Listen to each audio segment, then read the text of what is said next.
আমার ঠাম্মা আর দাদু দুজনেই ঘুমোচ্ছিল, আর আমি আমার ঠাম্মাকে দেখি ওয়াক ওয়াক করে ঘুমিয়ে পড়ছি।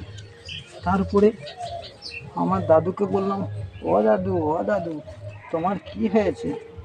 সঙ্গে সঙ্গে কৈফিয়ত দিল, তোমার ঠাম্মা নাকি প্যাঁক প্যাঁক প্যাঁক প্যাঁক হয়ে গেছে।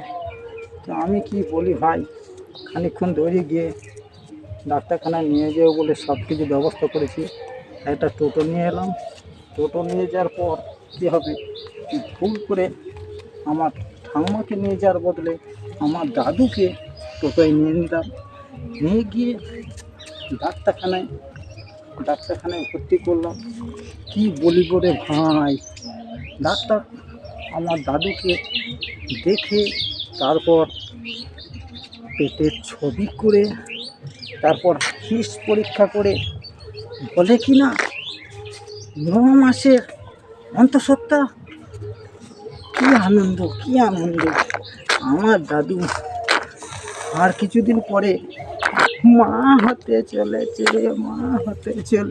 কি আনন্দ, কি আনন্দ!